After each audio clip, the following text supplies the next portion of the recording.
Tom, let's go to that Obama sound. This is a speech that he gave yesterday in Jacksonville, Florida. He was speaking at the Port Terminal building.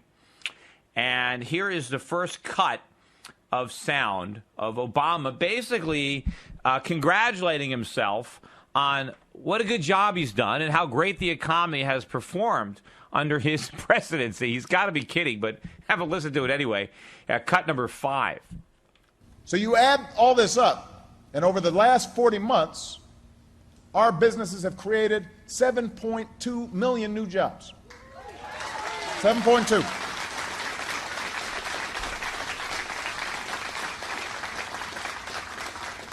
And this year, we're off to our strongest private sector job growth since 1999.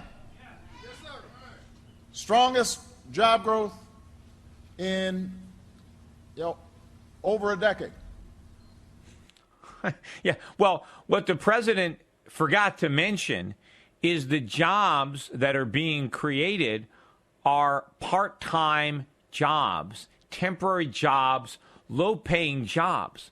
What he didn't mention is all the jobs that were destroyed during the last 40 months. They're not included. Yeah, we created 7.2 million crappy jobs, and we destroyed a lot more good-paying jobs. That's the legacy. He's only telling half of the story. Right? This isn't good news. The fact that people who used to have full-time jobs have one of those 7.2 million crappy part-time jobs that were created over the last 40 months. But, the president is going to take these lemons and he's going to make lemonade and serve it up, and everybody's applauding about the nice cold glass of lemonade that the president is asking them to swallow. But this is all BS. It's propaganda. How can he even stand up there and claim how great this is? This is the best job creation since 1999.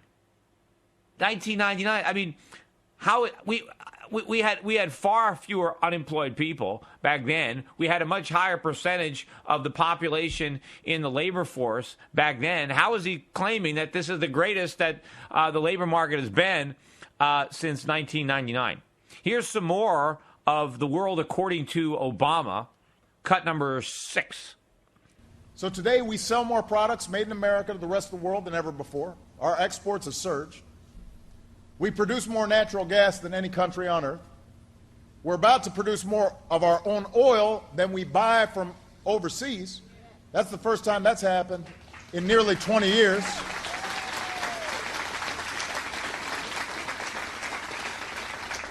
The cost of health care is growing at its slowest rate in 50 years, and our deficits are falling at the fastest rate in 60 years.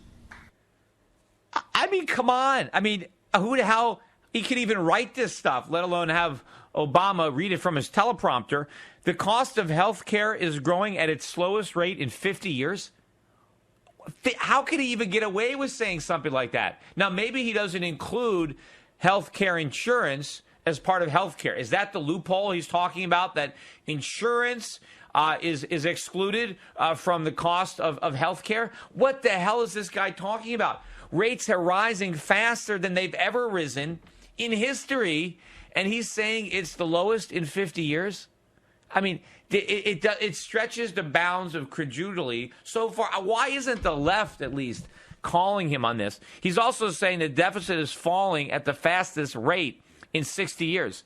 Well, maybe that's even true because it was so high. He ran it up to $1 trillion, and now it's temporarily dropped back down to $700 billion because they've quickly recalculated the estimates. And is it possible that that is the fastest percentage drop in 60 years? Maybe. I mean, I doubt that it's true, but it's even possible.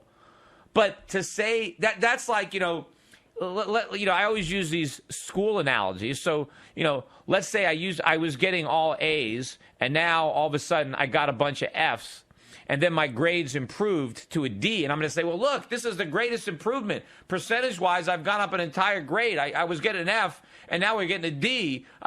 This is the most improvement I've ever had, because you used to just have A's, and now then you're getting F's.